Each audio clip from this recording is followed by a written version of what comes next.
Dear students, welcome back to our class. যে যেখান থেকে ভিডিওটি দেখছো সবাইকে স্বাগতম। আজকে আমরা পড়ব নবম দশম শ্রেণীর রসায়ন বইয়ের পঞ্চম অধ্যায়ের অবশিষ্ট অংশ। তো পঞ্চম অধ্যায়টা হচ্ছে, এই অধ্যায় শিরোনাম হচ্ছে রাসায়নিক বন্ধন। তো এই অধ্যায়ের আমরা আয়নিক বন্ধন এবং সমযোজী বন্ধন পর্যন্ত যে টপিকসগুলো ছিল সেগুলো আমরা পড়েছি। আজকে আমরা পড়ব 5.12 আর্টিকেল। সেটা শিরোনাম হচ্ছে সমযোজী এবং আয়নিক যৌগের বৈশিষ্ট্য। তো এখানে সর্বপ্রথম যে বৈশিষ্ট্য নিয়ে আলোচনা করা হয়েছে সেটা হচ্ছে গলনাঙ্ক এবং স্ফুটনাঙ্ক, অর্থাৎ সমযোজী এবং আয়নিক যৌগের গলনাঙ্ক এবং স্ফুটনাঙ্কটা কেমন হবে। তো melting point and boiling point. যে যৌগে আয়নিক বন্ধন থাকে সেই যৌগকে আয়নিক যৌগ বলা হয় এবং যে যৌগে সমযোজী বন্ধন থাকে সেই যৌগকে সমযোজী বন্ধন বলা হয়। আয়নিক যৌগের গলনাঙ্ক ও স্ফুটনাঙ্ক অনেক বেশি হয়, কিন্তু সমযোজী যৌগের গলনাঙ্ক ও স্ফুটনাঙ্ক আয়নিক যৌগ অপেক্ষা কম হয়। কিন্তু কেন? এটি আসলেই সত্যি। আয়নিক যৌগে ধনাত্মক এবং ঋণাত্মক আধান থাকে। এই আধানদ্বয় পরস্পরের সাথে দৃঢ়ভাবে আবদ্ধ থাকে।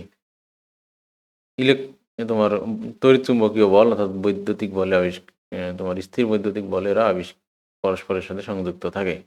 আয়নিক যৌগে এরূপ অসংখ্য ধনাত্মক ও ঋণাত্মক আধান পরস্পরের কাছাকাছি থেকে ত্রিমাত্রিকভাবে সুবিন্যস্ত হয়ে একটি স্ফটিক তৈরি করে। এতে তাদের আণবিক আকর্ষণ বল অনেক বেশি হয়, ফলে এদেরকে একে অপরের কাছ থেকে দূরে সরিয়ে নিতে বা গলিয়ে ফেলতে অনেক বেশি তাপশক্তির প্রয়োজন হয়। কাজেই এদের গলনাঙ্ক ও স্ফুটনাঙ্ক অনেক বেশি হয়। তাহলে এদের মূল কথাটা হচ্ছে, মেইন জায়গাটা হচ্ছে যে ধনাত্মক এবং ঋণাত্মক যে আধানগুলো আছে এগুলো পরস্পরের কাছাকাছি থেকে একটা ত্রিমাত্রিক সুবিন্যস্ত একটা স্ফটিক তৈরি করে, যে স্ফটিকগুলোর প্রত্যেকটি আধান তার বিপরীত আধানকে তড়িৎচুম্বকীয় বলে অর্থাৎ স্থির বৈদ্যুতিক বলে আকর্ষণ করে। ফলে এদের শক্তিটা অনেক, আকর্ষণ শক্তি অনেক বেশি হয়, অপরের খুব কাছাকাছি থাকে। এই জন্য এদেরকে তাপ প্রয়োগ করে বা অন্য কোনোভাবে তাদের এই কণাগুলোকে আলাদা করা কিংবা তাদের অবস্থানের পরিবর্তন করা, অর্থাৎ কঠিন থেকে তরল, তরল থেকে গ্যাসীয় পদার্থে পরিণত করাটা একটুখানি টাফ হয় সমযোজী যৌগের তুলনায়। অপরদিকে সমযোজী অণুসমূহের মধ্যে আন্তঃআণবিক আকর্ষণ বল মূলত ভ্যান্ডার ওয়ালস বলের কারণে হয়ে থাকে। তাহলে আমরা আগেই দেখেছি যে সমযোজী যৌগসমূহের যে অণুগুলো আছে, নট পরমাণু, অণুগুলোর মধ্যে এক ধরনের দুর্বল ভ্যান্ডার ওয়ালস বল কাজ করে। কাজেই সমযোজী যৌগে আন্তঃআণবিক আকর্ষণ বল অনেক কম হয়। এই ভ্যান্ডার ওয়ালস বলটা অনেক দুর্বল একটা বল। বিজ্ঞানী ভ্যান্ডার ওয়ালস এই বলকে আবিষ্কার করেছিলেন, এই জন্য এই বলের নাম ভ্যান্ডার ওয়ালস বল। আর এটা দুর্বল, এই জন্য এর নাম দুর্বল ভ্যান্ডার ওয়ালস বল। বিজ্ঞানী ভ্যান্ডার ওয়ালস দুর্বল না, বলটা দুর্বল। এজন্য এদেরকে সামান্য তাপ প্রদান করলে এরা পরস্পরের কাছ থেকে দূরে সরে যায়, অর্থাৎ এদের গলনাঙ্ক ও স্ফুটনাঙ্ক কম হয়। একইভাবে তোমরা আয়নিক যৌগ সোডিয়াম ক্লোরাইডের পরিবর্তে copper sulphate, sodium nitrate, potassium chloride, calcium chloride ইত্যাদি ব্যবহার করলেও একই বিষয় দেখবে। অন্যদিকে সমযোজী যৌগ হিসেবে গ্লুকোজ, চিনি ইত্যাদি ব্যবহার করে পরীক্ষাগুলো সম্পন্ন করতে পারো। তো গ্লুকোজ, চিনি এগুলো তো খুব সহজেই তরল, ইভেন তাপও দেওয়া লাগে না, এগুলো এমনিতেই কি হয়ে যায়, তরলে পরিণত হয়, পানিতে দিলেই মিশে যায় ইজিলি। তো সোডিয়ামও মিশে যায়, বাট এগুলো তো কণা মিশে গেলেও তো এগুলো আলাদা হয় না, কণাগুলো আলাদা হয় না। অর্থাৎ মিশ্রণ আর একটা পদার্থ তরল পদার্থে মিশ্রিত হওয়া, আর একটা তরল পদার্থকে গলিয়ে সেটাকে তরল করা, কঠিন পদার্থকে গলিয়ে তরল করা, এবং একটা কঠিন পদার্থ তরল পদার্থের মধ্যে মিশ্রিত হয়ে যাওয়া, এই দুইটা জিনিস কিন্তু সম্পূর্ণ ভিন্ন। এই দুইটাকে একভাবে দেখা যাবে না। স্ফুটনাঙ্কের ক্ষেত্রে সমযোজী যৌগ হিসেবে আমাদের অতি পরিচিত পানি ব্যবহার করা যায়। সব পরীক্ষাতেই দেখতে পাবে আয়নিক যৌগের গলনাঙ্ক ও স্ফুটনাঙ্ক সমযোজী যৌগ থেকে অনেক বেশি, এটা অনেক বেশি হবে। তাহলে এ নম্বর পয়েন্ট থেকে আমরা যে কনক্লুশনে পৌঁছাতে পারি সেটা হচ্ছে, আয়নিক যৌগসমূহের গলনাঙ্ক এবং স্ফুটনাঙ্ক সমযোজী যৌগসমূহের চেয়ে অনেক বেশি, এবং এটার কারণটা হচ্ছে তাদের মধ্যকার আন্তঃআণবিক আকর্ষণ বলের পার্থক্য। তোমরা একটি বিকার বা কাচের একটি পাত্রে নির্দিষ্ট পরিমাণ পানি নাও। এবার আমরা দ্রব্যতা বা দ্রবণীয়তার পরীক্ষা করব। এরপর এতে আয়নিক যৌগ হিসেবে খাদ্য লবণ যোগ করে নাড়তে থাকো, দেখবে সমস্ত খাদ্য লবণ পানিতে দ্রবীভূত হয়েছে। এরপর কাপড় কাচা সোডা অর্থাৎ সোডিয়াম কার্বনেট আর 10 অণু পানি, এখানে ক্লাস আকারে থাকে, 2 তে কপার সালফেট 5 অণু পানি বা অন্য বেশ কয়েকটি আয়নিক যৌগ নিয়ে একইভাবে পরীক্ষা সম্পন্ন করে। ওগুলো সব আয়নিক যৌগ, কারণ এখানে সোডিয়াম হচ্ছে কি ধনাত্মক আয়ন আর কার্বনেটটা হচ্ছে কি ঋণাত্মক আয়ন। ঠিক আছে, এখানে কপার ধনাত্মক, সালফেট ঋণাত্মক, এটা 1 এটা 2। ঠিক আছে, এটা 2 মাইনাস, এটা প্লাস, এটা 2 কি মাইনাস, এটা প্লাস। তো তোমরা দেখতে পাবে প্রতি ক্ষেত্রে আয়নিক যৌগ পানিতে দ্রবীভূত হচ্ছে, অর্থাৎ আয়নিক যৌগগুলো পানিতে দ্রবীভূত হয়। অর্থাৎ তোমরা বলতে পারো যে সকল আয়নিক যৌগ পানিতে দ্রবীভূত হয়, সকল আয়নিক যৌগ পানিতে দ্রবীভূত হয়। কিছু কিছু আয়নিক যৌগ আছে যেমন সিলভার ক্লোরাইড পানিতে দ্রবীভূত হয় না, এগুলো কিছু ব্যতিক্রম কয়েকটা বাদে সমস্ত আয়নিক যৌগই পানিতে দ্রবীভূত হয়। অপরদিকে সমযোজী যৌগ যেমন ন্যাপথালিন, সরিষার তেল, কেরোসিন এগুলো নিয়ে একইভাবে পরীক্ষা সম্পন্ন করলে দেখতে পাবে এদের কেউই পানিতে দ্রবীভূত হয়নি। অর্থাৎ সমযোজী যৌগগুলো আছে এগুলোর বেশিরভাগই পানিতে দ্রবীভূত হয় না। এটা বললে অত্যুক্তি হবে না যে কিছু কিছু সমযোজী যৌগ পানিতে দ্রবীভূত হয়, ওটার পিছনে একটা কনসেপ্ট আছে। সমযোজী যৌগ সাধারণত পানিতে দ্রবীভূত হয় না, তবে কিছু কিছু সমযোজী যৌগ আছে যেগুলো চিনি, গ্লুকোজ, অ্যালকোহল এগুলো পানিতে দ্রবীভূত হয়। এগুলো আমরা জানি, চিনি, গ্লুকোজ, অ্যালকোহল এগুলো সমযোজী যৌগ, কিন্তু এগুলি পানিতে দ্রবীভূত হয়। সুতরাং সামগ্রিকভাবে বলা যায় কিছু ব্যতিক্রম ছাড়া প্রায় সকল আয়নিক যৌগ পানিতে দ্রবীভূত হয় এবং কিছু ব্যতিক্রম ছাড়া প্রায় সকল সমযোজী যৌগ পানিতে দ্রবীভূত হয় না। তো তার মানে পানিতে দ্রবীভূত হওয়া বা না হওয়ার সাথে আয়নিক যৌগ এবং সমযোজী যৌগ মানে এখানে মেইন ফ্যাক্টর না। মেইন ফ্যাক্টরটা হচ্ছে অন্য একটা জিনিস, সেটা হচ্ছে একটা অণুর পোলারিটি। একটা অণুর পোলারিটি, এই পোলারিটির উপর নির্ভর করেই কিন্তু বোঝা যাবে সে পানিতে দ্রবীভূত হবে কি হবে না। এটা সমযোজী বা আয়নিক কিনা এটা আলোচ্য বিষয় না। আলোচ্য বিষয় হচ্ছে যৌগটা পোলার কিনা। ঠিক আছে, ম্যাক্সিমাম ক্ষেত্রেই সমযোজী যৌগগুলো অপোলার হয় আর আয়নিক যৌগগুলো পোলার হয়। এই জন্যই বেশিরভাগ আয়নিক যৌগ পানিতে দ্রবীভূত হয় আর বেশিরভাগ সমযোজী যৌগ পানিতে দ্রবীভূত হয় না। বাট তাহলে তাহলে এখানে মেইন যে জায়গাটা সেটা হচ্ছে একটা যৌগ পোলার নাকি অপোলার, এটাই হচ্ছে মেইন তোমার রিজন যে একটা পদার্থ আর একটা পদার্থের মধ্যে দ্রবীভূত হবে কি হবে না। তো এটা নিয়ে আমরা পোলার যৌগ কি এই জিনিসটা নিয়ে এখন আমরা আলোচনা করব। অধিকাংশ সমযোজী যৌগ পানিতে দ্রবীভূত হয় না, তবে কিছু কিছু সমযোজী যৌগ পানিতে দ্রবীভূত হয়। এর কারণ কি? এর কারণ জানতে হলে প্রথমে পানির বন্ধন গঠন সম্পর্কে জানতে হবে। তোমরা জানো পানি একটি সমযোজী যৌগ, অর্থাৎ পানির অণুতে একটি অক্সিজেন পরমাণুর সাথে দুটি হাইড্রোজেন পরমাণু ইলেকট্রন শেয়ারের মাধ্যমে সমযোজী বন্ধনে আবদ্ধ থাকে। ইলেকট্রন শেয়ার করে, এরা আদান প্রদান করে না। কিন্তু অক্সিজেন পরমাণু হাইড্রোজেন পরমাণু থেকে অধিক তড়িৎ ঋণাত্মক হওয়ায় পানির অণুর সমযোজী বন্ধনীতে ব্যবহৃত ইলেকট্রন দুটি অক্সিজেনের দিকে সামান্য পরিমাণ সরে যায়। ঠিক আছে, ওই যে আমরা সমযোজী যৌগের ক্ষেত্রে কি বলছিলাম যে দুইজন শেয়ার করবে ইলেকট্রন, দুইজনেরই কি আছে ঘাটতি আছে, দুইজন শেয়ার করবে। অর্থাৎ আমরা যদি বেচা কেনার ক্ষেত্রে বলি তাহলে মনে করো দুইজনে কি সমান পরিমাণ দিয়ে একটা জিনিস কিনে দুইজনে ভাগ করে খাবে। বাট একজন যদি খাদক বেশি হয়, একজন যদি বেশি খায় তাহলে সে কি করবে, বা একজন যদি ঠক বাটপার হয় তাহলে সে কি করবে, সমান সমান না, যদিও তাদের শেয়ার ছিল সমান কিন্তু ও নিজের দখলে নিবে কি বেশি, ও খাবে বেশি, ও ভোগ করবে বেশি। তো এইরকম পরমাণুগুলোর ক্ষেত্রেও কি আছে, টেন্ডেন্সি আছে, কিছু কিছু পরমাণু আছে ঠক বাটপার, সে সমান সমান শেয়ারের কথা বললেও ইলেকট্রনকে সে কি করে নিজের দিকে বেশি আকর্ষণ করে, তখন ইলেকট্রনের প্রতি তার আকর্ষণ থাকে, আকর্ষণটা অনেক বেশি থাকে তুলনামূলকভাবে অন্যটার।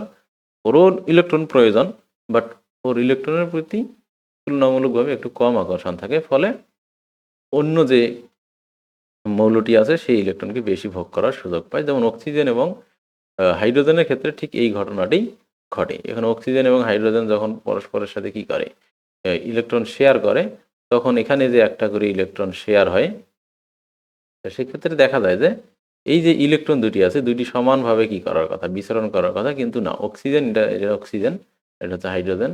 তো অক্সিজেন কি করে, এই দুইটা পরমাণুকে নিজের দখলে অধিক পরিমাণ রাখে, অর্থাৎ এই ইলেকট্রনগুলো অক্সিজেনের কাছাকাছি থাকে, অক্সিজেনের কি থাকে বেশি কাছাকাছি থাকে। ফলে আমরা বলতে পারি যে হাইড্রোজেন ধনাত্মক হয়েছে, কিন্তু ফুল তো দিয়ে দেয় নাই। যদি একদম আয়নিক যৌগের মতো পুরোটাই দিয়ে দিত তাহলে সেটা ধনাত্মক হইতো, কিন্তু এখানে আংশিকভাবে দিয়েছে, শেয়ার করছে, কিন্তু হাইড্রোজেনও ভোগ করছে, অক্সিজেনও ভোগ করছে। কিন্তু অক্সিজেন বেশি করছে, এই জন্য এরা ঋণাত্মক হয়ে গেছে। এটাকে আমরা বলতেছি আংশিক ঋণাত্মক, আর এটাকে বলতেছি আংশিক ধনাত্মক, অর্থাৎ ডেল্টা দিয়ে, এই যে এখানে। ঠিক আছে, তাহলে শেয়ার করছে এরকম থাকার কথা, এখানে একটা এখানে একটা, তাই না? কিন্তু দেখা যাচ্ছে না, শেয়ার কিন্তু ইলেকট্রনটা দেখো অক্সিজেনের অধিক কাছে, এখানে থাকার কথা কোথায়, এখানে, এখানে কিন্তু না, দেখা যাচ্ছে যে অক্সিজেনের কি অধিক কাছে আছে।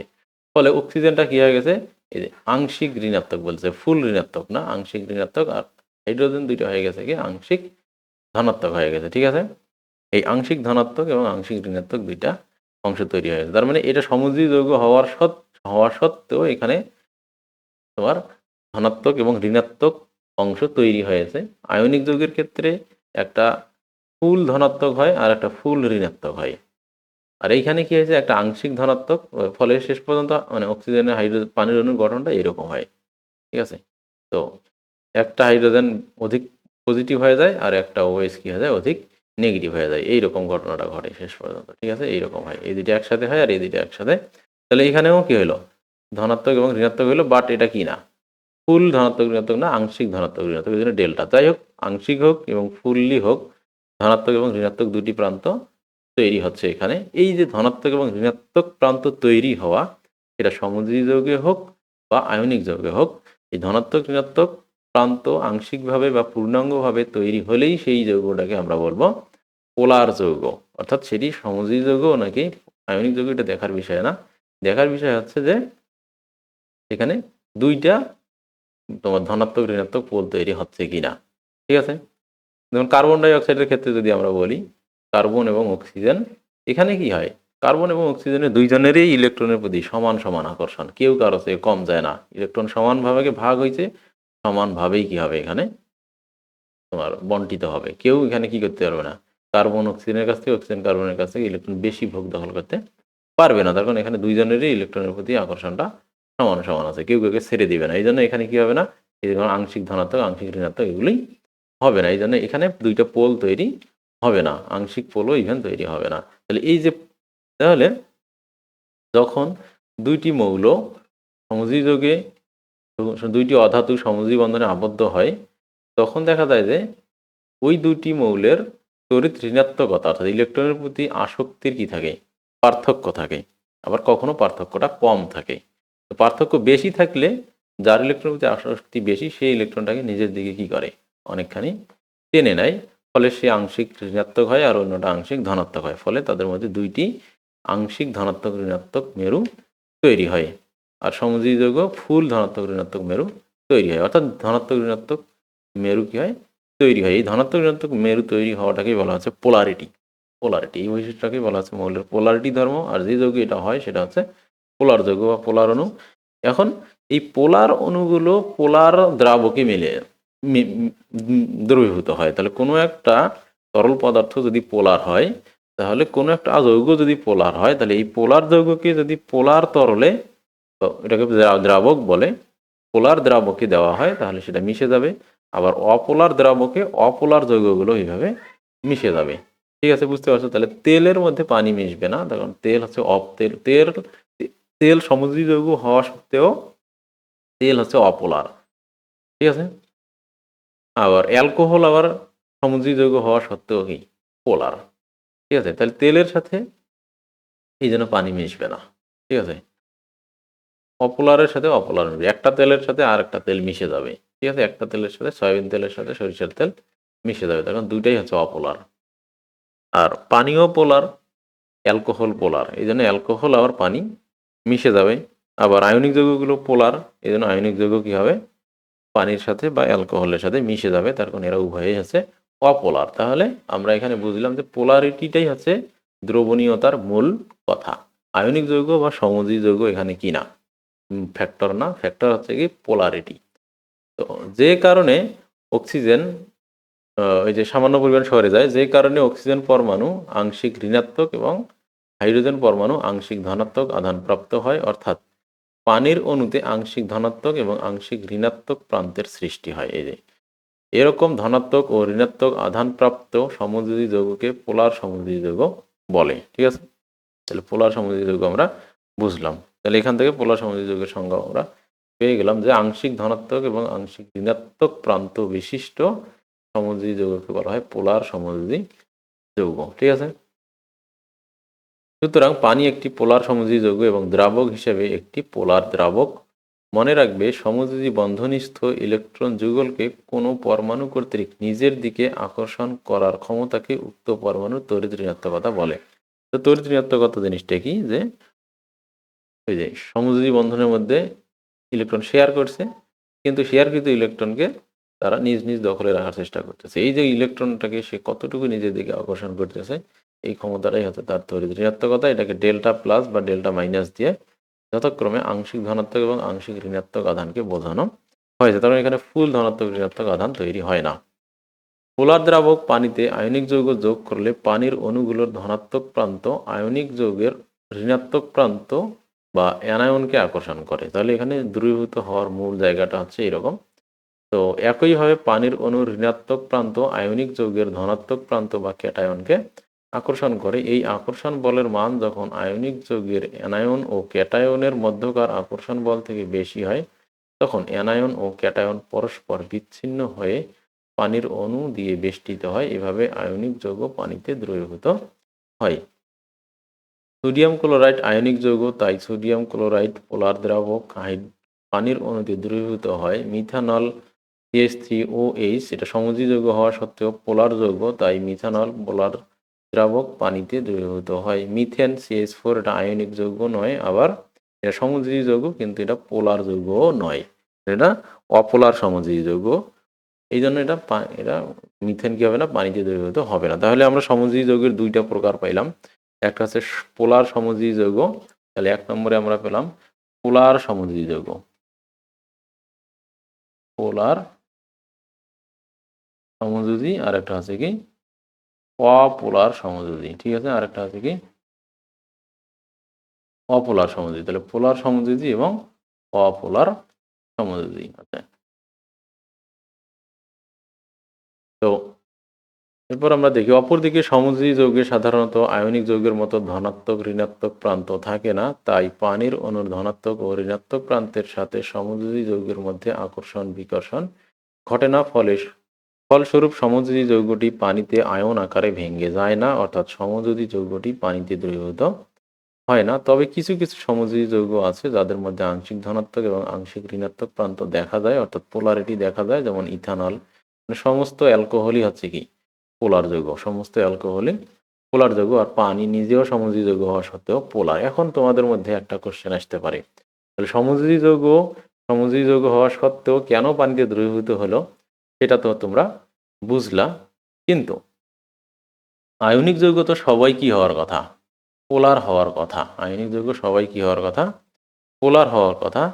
তাহলে কেন কিছু কিছু আয়নিক যৌগ পানিতে দ্রবীভূত হচ্ছে না? যেমন সিলভার ক্লোরাইডের কথা বলতেছে এখানে, এটা খুব মাথায় রাখবা গুরুত্ব দিয়ে। সিলভার ক্লোরাইড পানিতে দ্রবীভূত হয় না কেন? তাহলে এই প্রশ্নের উত্তর তো তোমরা পাইলা না, বা এখানে দেওয়াও নাই। তাহলে আমরা এই প্রশ্নের উত্তরটা একটুখানি দেওয়ার চেষ্টা করি।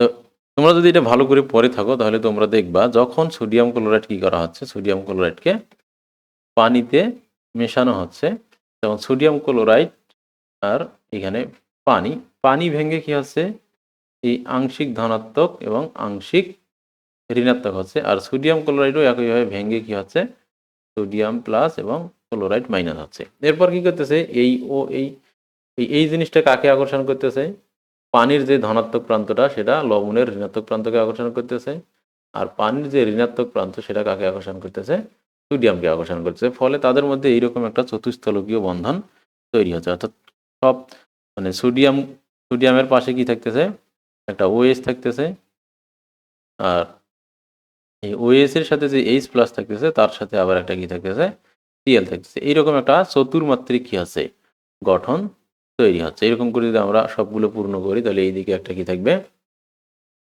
OH থাকবে, তার সাথে আবার এটা একটা কি থাকবে, সোডিয়ামের H প্লাস থাকবে, তার সাথে আবার Cl থাকবে, এখানে আবার Na থাকবে। তাহলে এইরকম একটা কি হবে, চতুস্থলকীয় বন্ধন তৈরি হবে। অর্থাৎ কি হচ্ছে, যে সোডিয়াম এবং ক্লোরাইডের মাঝখানে কি ঢুকে যাচ্ছে, OH এগুলো ঢুকে যাচ্ছে, বুঝতে পারছো, আকর্ষণ করতেছে। ফলে ওটা ভেঙে যাচ্ছে, ভেঙে গিয়ে এরকম একটা চতুস্থলকীয় বন্ধন তৈরি করতেছে। তো যদি এইরকম হয় যে সোডিয়াম এবং ক্লোরাইডের মধ্যে আকর্ষণ, আর একে কি আকর্ষণ করতেছে এইচ, OH মাইনাস, আর একে আকর্ষণ করতেছে H প্লাস, ফলে এদের আকর্ষণ এই যে এইরকম একটা, যদি আমরা অত জটিল গঠনে না যাই তাহলে এইরকম একটা গঠন আমরা বলতে পারি। তাহলে এই যে আকর্ষণ, তাহলে যদি কি হয়, এই আকর্ষণটা ক্লোরাইড আয়ন এবং হাইড্রোজেন আয়নের মধ্যে যদি আকর্ষণ বল বেশি হয় এবং সোডিয়াম এবং OH এর আকর্ষণ বলটা বেশি হয়, এখানে জেনারেলি সোডিয়াম এবং ক্লোরাইডের আকর্ষণের চেয়ে, অর্থাৎ এই আকর্ষণের চেয়ে এই আকর্ষণ দুইটা কি হয়, অধিক হয়, ফলে ওই আকর্ষণ ভেঙে গিয়ে এইভাবে কি হয়, আর গলে যায়। কিন্তু কখনো কখনো যদি দেখা যায় যে আয়নিক যৌগের মধ্যে যে আয়নগুলো আছে সেই আয়নের যে আকর্ষণ বল, সেটা হচ্ছে পানির আংশিক ধনাত্মক ঋণাত্মক আয়নগুলোর সাথে তাদের আকর্ষণ বলটা যদি তুলনামূলকভাবে কম হয়, তাহলে কোন আকর্ষণ বল, এই আকর্ষণ বলটাই বেশি আর এই আকর্ষণ বলটা কম। যেমন সিলভার ক্লোরাইডের ক্ষেত্রে সিলভার আয়ন এবং ক্লোরাইড আয়নের মধ্যে যে আকর্ষণ বল, সেটা সিলভারের সাথে OH এর যে আকর্ষণ বল, আর ক্লোরাইডের সাথে যে তোমার পানির আরেকটি আছে সেটা কি H প্লাসের যে আকর্ষণ বল, তাহলে এই আকর্ষণ বল তুলনামূলকভাবে শক্তিশালী আর এই আকর্ষণ বল তুলনামূলকভাবে কি কম। ফলে এখানে সিলভার ক্লোরাইডের যে সিলভার আয়ন এবং ক্লোরাইড আয়ন, এইটাকে পানি কি করতে পারে না, নিজের মধ্যে মিশায় নিতে পারে না, অর্থাৎ এটা ভেঙ্গে OH এবং H প্লাসের সাথে যুক্ত করতে পারে না। পরে সিলভার ক্লোরাইড কি থাকে, পানিতে অদ্রবণীয় অবস্থায় থাকে। তাহলে পোলার যৌগ হলেই যে আয়নিক যৌগ পোলার, তাই পোলার এবং পোলারিটি আছে এবং পোলার হলেই যে সেটা কি হবে, কোনো একটা দ্রাবকে দ্রবীভূত হবে, বিষয়টা তা না। তাহলে পোলার দ্রাবকের যে পোলার যে দুইটা আয়ন আছে এবং আয়নিক যৌগে যে দুইটি আয়ন আছে, আয়নিক যৌগের আয়ন দুটির পারস্পরিক আকর্ষণ বলের তুলনায় যদি আয়নিক যৌগ এবং পোলার যৌগের বিপরীত আয়নগুলোর পারস্পরিক আকর্ষণ বল কি হয়, বেশি হয়, তাহলে সেটা পানিতে দ্রবীভূত হবে। আবার যদি পোলার যৌগের বিপরীত আয়নগুলোর আকর্ষণ বল পানির যে আছে অর্থাৎ দ্রাবকের যে বিপরীত আয়নগুলোর আকর্ষণ বলের চেয়ে যদি বেশি হয়, তাহলে সেটা কি হবে না, ওই দ্রাবকে দ্রবীভূত হবে না। আশা করি তোমরা বিষয়টা বুঝতে পারছো। এরপরের যে বৈশিষ্ট্যটা সেটি হচ্ছে বিদ্যুৎ পরিবাহিতা অর্থাৎ ইলেকট্রিক্যাল কন্ডাক্টিভিটি। একটি বিকারে খাদ্য লবণের অর্থাৎ সোডিয়াম ক্লোরাইড এর জলীয় দ্রবণ এবং অন্য একটি বিকারে চিনির জলীয় দ্রবণ নাও।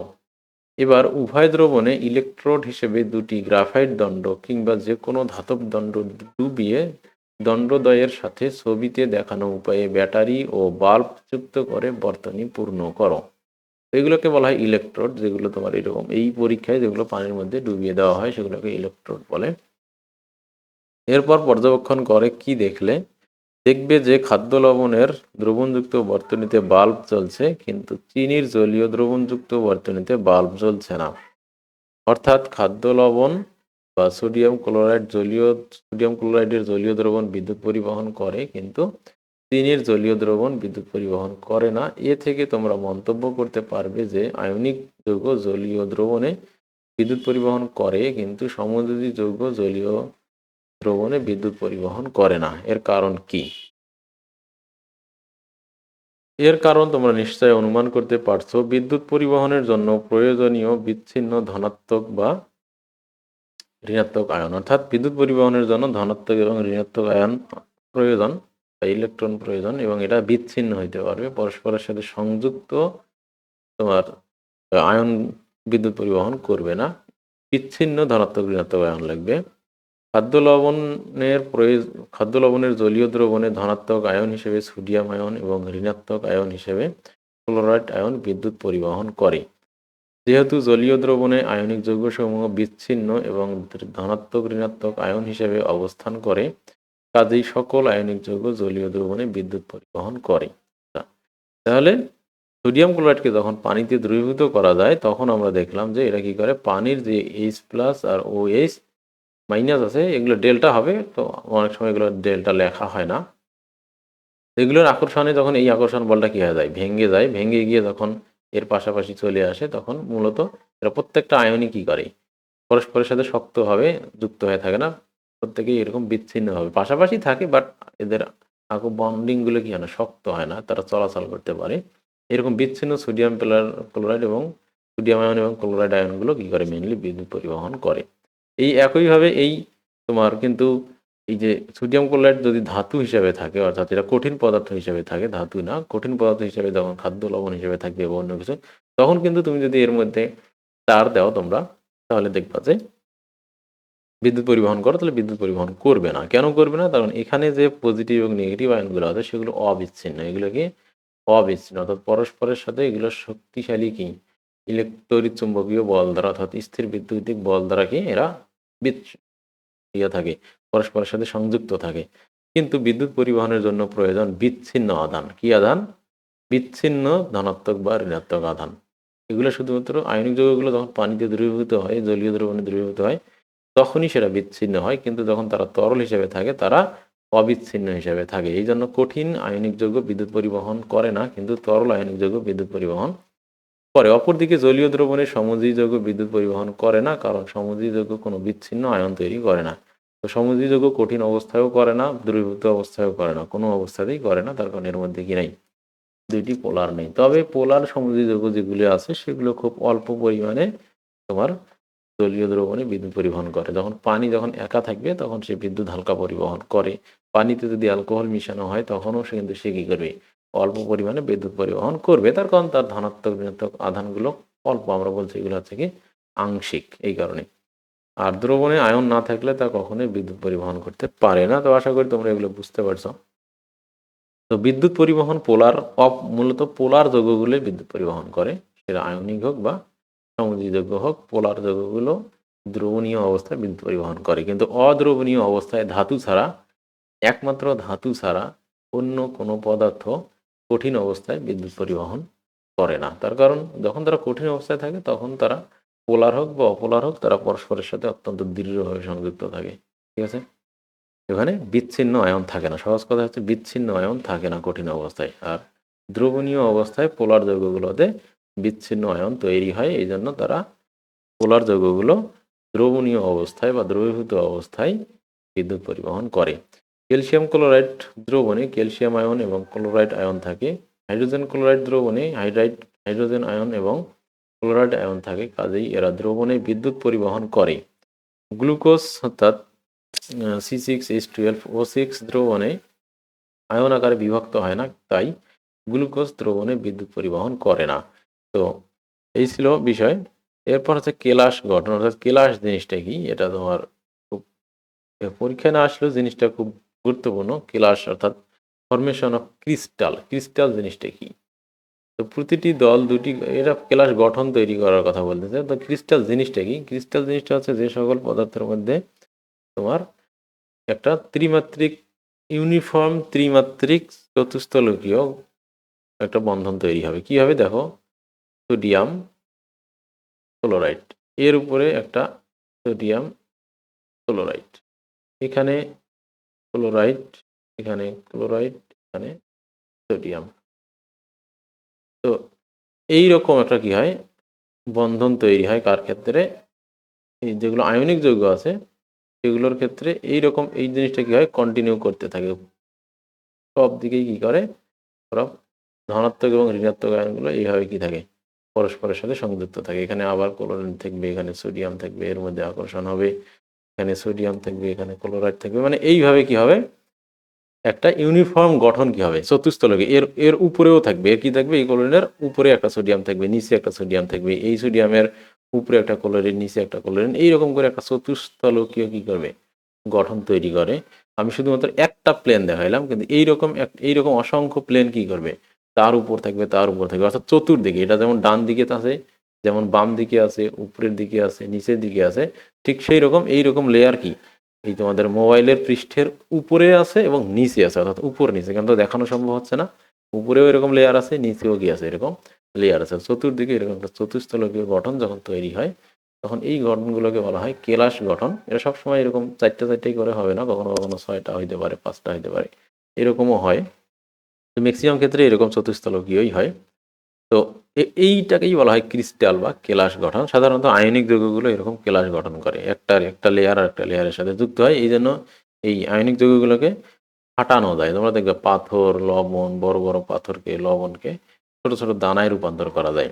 তাহলে এগুলো কি হয়, যখন এগুলোকে ফাটানো হয় তখন কি হয়, এই যে ওরা একটা নির্দিষ্ট লেয়ার বরাবর কি হয় ভেঙে যায়। যখন এটাকে বল প্রয়োগ করা হয় এলোমেলোভাবে না ভেঙে একটা নির্দিষ্ট কি হয় ফরমেশন অনুযায়ী তারা ভেঙে দেয়। ফলে দেখবা যে এগুলো একটা ইউনিফর্ম গঠন তৈরি হয় যখন ফাটানো হয়। একটু আঁকাবাঁকা হয়, বাট তারা কি করে মোটামুটি একটা সোজা গঠন তৈরি করার চেষ্টা করে এদের। এবং এদের কি হয় একটা দানাদার, একটা দানা হিসাবে থাকে প্রত্যেকটাই, ঠিক আছে। তো এই ফরমেশনের কারণে ওটা দানা হিসাবে থাকে।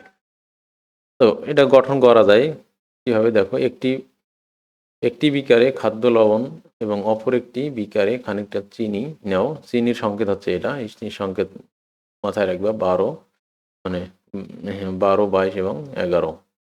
এই বিকার দুটির মধ্যে পানি যোগ করো, অল্প তাপ দিয়ে যতটুকু সম্ভব লবণ এবং চিনি পানিতে দ্রবীভূত করো। মানে তাপ দিলে তাড়াতাড়ি দ্রবীভূত হয় এই আর কি। এবার প্রত্যেকটি দ্রবণের মাঝখানে একটি করে সুতা ঝুলিয়ে কয়েক দিনের জন্য রেখে দাও। তারপর সুতাগুলো তুলে দেখো তার উপর লবণ এবং চিনির ক্রিস্টাল বা কেলাস জমা হয়েছে। সাধারণত সকল আয়নিক যৌগ কেলাস আকারে থাকে, অপরদিকে কিছু কিছু সমযোজী যৌগ যেমন চিনি কেলাস তৈরি করে। তো বেশিরভাগ আয়নিক যৌগই কেলাস তৈরি করে, বাট কিছু কিছু সমযোজী যৌগ আছে তারাও কেলাস তৈরি করে, যেমন চিনি। তবে বেশিরভাগ সমযোজী যৌগ কেলাস তৈরি করে না। পরীক্ষায় সাধারণত ব্যতিক্রমগুলো গুরুত্বপূর্ণ, যে কোন সমযোজী যৌগ কেলাস তৈরি করে, চিনি। আবার কোন আয়নিক যৌগ বিদ্যুৎ পরিবহন করে না, সিলভার ক্লোরাইড, ঠিক আছে। এরপর আমরা নতুন একটা বন্ধন শিখবো, সেটা হচ্ছে ধাতব বন্ধন। তাহলে আমরা দুইটি অধাতুর মধ্যে বিদ্যুৎ বন্ধন দেখলাম, আয়নিক বন্ধন। দুটি অধাতুর মধ্যে, একটা ধাতু এবং একটা অধাতুর মধ্যে বন্ধন দেখলাম, আয়নিক যৌগ। দুটি অধাতু, সেটা একই ধাতু হোক বা অন্য ধাতু হোক, অক্সিজেন অক্সিজেন হোক বা অক্সিজেন হাইড্রোজেন হোক, এরকম দুইটা অধাতুর মধ্যে বন্ধন দেখলাম আমরা, যেমন সমযোজী বন্ধন। তারপর আমরা বললাম যে আয়নিক বন্ধন সাধারণত ধাতুগুলোর ক্ষেত্রে হবে না। আয়নিক বন্ধন কি হবে না, ধাতুগুলোর ক্ষেত্রে আয়নিক বন্ধন হবে না, তার কারণ ওখানে ইলেকট্রন, সরি, হ্যাঁ আয়নিক বন্ধনও হবে না, তার কারণ ইলেকট্রন কি, তারা একজন দিবে। ওখানে তো আয়নিকের ক্ষেত্রে কি হয়, একজনকে দিতে হয় একজনকে নিতে হয়। আবার ধাতুগুলোর মধ্যে সমযোজী বন্ধনও পসিবল না, তার কারণ ইলেকট্রন শেয়ার করেও তারা তাদের চাহিদা পূরণ করতে পারতেছে না, ইলেকট্রন আদান প্রদান করেও তারা নিজেদের মধ্যে চাহিদা পূরণ করতে পারতেছে না, ঠিক আছে। তাহলে ধাতুগুলো একটার সাথে একটা কিভাবে থাকে, তাহলে ধাতুগুলো কি মৌল হিসেবেই থাকে? তাহলে প্রশ্ন হচ্ছে কি ধাতুগুলো মৌল হিসেবে থাকে কিনা। ডেফিনেটলি থাকে না, তার কারণ আমরা বড় বড় ধাতব খণ্ড দেখি, লোহা দেখি, অ্যালুমিনিয়াম দেখি, তামা দেখি, কপারের তার দেখি আমরা বিদ্যুৎ পরিবহন করে। তাহলে এগুলোতে মৌলগুলো বা পরমাণুগুলো পরস্পরের সাথে কিভাবে সংযুক্ত থাকে, এটা অবশ্যই একটা কোশ্চেন। তাহলে আমরা দেখলাম যে ধাতুগুলোর মধ্যে, না ধাতুগুলোর মধ্যে নিজেদের মধ্যে আয়নিক বন্ধন সম্ভব হচ্ছে, না নিজেদের মধ্যে সমযোজী বন্ধন সম্ভব হচ্ছে। তাহলে তাদের মধ্যে কোন বন্ধন আছে যার ফলে তারা বড় বড় খণ্ডে পরিণত হচ্ছে, ঠিক আছে। তো এই প্রশ্নের উত্তর হচ্ছে ধাতুগুলোর মধ্যে এক ধরনের বন্ধন থাকে, সেটা হচ্ছে ধাতব বন্ধন। ইতোপূর্বে আমরা আয়নিক বন্ধন এবং সমযোজী বন্ধন সম্পর্কে বিস্তারিত জেনেছি। আমরা দেখেছি যে একটি ধাতু এবং অপর একটি অধাতু আয়নিক বন্ধন এবং দুটি অধাতব পরমাণুর মধ্যে সমযোজী বন্ধন গঠিত হয়। তাহলে একটা ধাতু অধাতুর মধ্যে আয়নিক এবং দুটি অধাতুর মধ্যে সমযোজী, কিন্তু দুটি ধাতব পরমাণু কাছে এলে এদের মধ্যে দেখো আয়নিক বন্ধনও হবে না, সমযোজী বন্ধনও হবে না। তো এদের মধ্যে যে বন্ধন গঠিত হয় এটাকে বলা হয় ধাতব বন্ধন। অর্থাৎ একখণ্ড ধাতুর মধ্যে পরমাণুসমূহ যে আকর্ষণের মাধ্যমে যুক্ত থাকে তাকেই ধাতব বন্ধন বলে। তোমরা কপারের তার, লোহার তার দ্বারা, কপারের তার দেখছো, লোহা দ্বারা তৈরি ছুরি দেখছো, কাঁচি, দা, কিংবা জানালার গ্রিল, অ্যালুমিনিয়ামের তৈরি জানালা দেখেছো, সাইকেল দেখেছো, সোনার অলংকার ইত্যাদি দেখেছো। এসবের মধ্যে একই ধাতুর মধ্যে অসংখ্য পরমাণু সাথে ধাতব বন্ধনের মাধ্যমে পরস্পরের সাথে আবদ্ধ থাকে, ঠিক আছে। তাহলে এটা কিভাবে এরা তৈরি হয় সেটা আমরা দেখব। প্রশ্ন হলো ধাতব বন্ধন কিভাবে তৈরি হয়। প্রত্যেক ধাতব পরমাণুর ইলেকট্রন বিন্যাসে সর্বশেষ শক্তি স্তরে সাধারণত 1, 2 কিংবা 3টি ইলেকট্রন থাকে এবং এদের আকার একই পর্যায়ের অধাতব পরমাণুর চেয়ে বড় হওয়ায় ধাতব পরমাণুর সর্বশেষ শক্তি স্তরের ইলেকট্রনের প্রতি নিউক্লিয়াসের আকর্ষণ অনেক কম হয়। ফলে ধাতুতে পরমাণুসমূহ তাদের সর্বশেষ শক্তি স্তরের এক বা একাধিক ইলেকট্রনকে ত্যাগ করে ধনাত্মক আয়নে পরিণত হয়, এই ধনাত্মক আয়নকে পারমাণবিক শ্বাস বলা হয়। তাহলে পারমাণবিক শ্বাস কি জিনিস তোমরা বুঝলা, যে ধাতুগুলো কি করে, সবাই প্রত্যেকেই কি করে, অনেকগুলো ধাতু যখন একসাথে থাকে তখন তারা প্রত্যেকেই তাদের শেষ কক্ষপথের অতিরিক্ত যে একটা দুইটা ইলেকট্রন আছে, যেটাকে তারা আয়নিক বন্ধনে অধাতুকে দান করতো, ওইটাকে এখানে দান করার কেউ নাই, কিন্তু তারপরও তারা কি করে, এটা ত্যাগ করে, সবাই ত্যাগ করে রেখে দেয়, তখন এই যে একটা ধনাত্মক আয়নে পরিণত হলো সেটাকে পারমাণবিক শ্বাস বলে। তাহলে ত্যাগ করলো, নেওয়ার মতো তো কেউ নাই, তাহলে ত্যাগ করে নিলোকে, তো এটা আসলে কেউ নেয় না। এটা কি হয় দেখো, ধাতব স্ফটিকে পারমাণবিক শ্বাসগুলো সুনির্দিষ্ট ত্রিমাত্রিকভাবে সুবিন্যস্ত আকারে থাকে, আর ধাতব পরমাণু কর্তৃক ত্যাগকৃত ইলেকট্রনগুলো উক্ত পারমাণবিক শ্বাসের মধ্যবর্তী স্থানে মুক্তভাবে ঘোরাফেরা করে। এই ধরনের ইলেকট্রনকে সঞ্চরণশীল ইলেকট্রন বা ডিলোকালাইজড ইলেকট্রন বলে।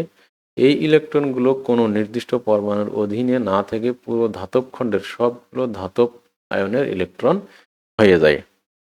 তাহলে আমরা দেখলাম যে এই যে এইরকম একটা ঘটনা তৈরি হয় এখানে।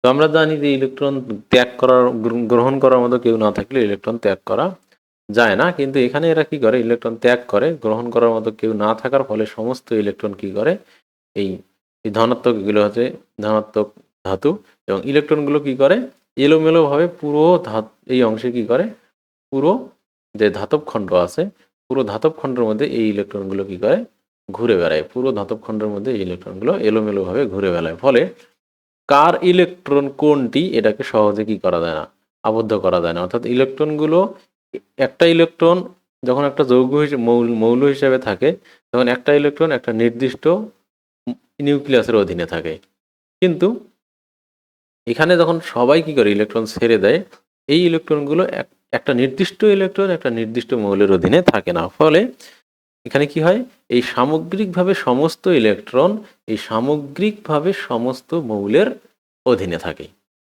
বুঝতে পারছো? অর্থাৎ এটা যৌথ ফ্যামিলির মতো বা একটা কোম্পানির মতো, একটা গ্রুপ অফ ইন্ডাস্ট্রির মতো। তো সাধারণত একটা কোম্পানির মানে যদি ইয়ে হয়, একজন মানুষের একটা জিনিসের মালিকানা থাকে, আর একজন মানুষের আর একটা জিনিসের মালিকানা থাকে, ফিক্সড। কিন্তু যখন যৌথ মালিকানায় কোনো কিছু হয়, তখন অনেকগুলো জিনিস থাকে, অনেকগুলো জিনিসের অনেকগুলো মালিক যৌথভাবে থাকে। অনেকগুলো মালিক কি থাকে, যৌথভাবে, প্রত্যেকেই প্রত্যেকটার কি মালিক। অর্থাৎ স্পেসিফিকভাবে কি করা যাচ্ছে না, আলাদা করা যাচ্ছে না কে কার মালিক। ফলে কি হচ্ছে, এই একজন ব্যক্তি চাইলেও কি করতে পারতেছে না, আলাদা হয়ে যাইতে হবে, এই গ্রুপ থেকে সে বের হয়ে যাইতে পারতেছে না। কেন? গ্রুপ থেকে বের হয়ে গেলে তাকে তো এখানকার শেয়ার দেওয়া হবে না, তখন এগুলো তো যৌথভাবে তারা মালিকানায় আছে। তাহলে যদি বের হয়ে যেতে চায়, তাহলে এখানে অনেক হিসাব নিকাশ করে, মানে এটা ঝামেলা আর কি। যাই হোক, যতক্ষণ পর্যন্ত এরকম আছে ততক্ষণ পর্যন্ত তারা কি আছে, গ্রুপ অবস্থায় আছে। গ্রুপ ভেঙে গেলে সেটা ভিন্ন কথা।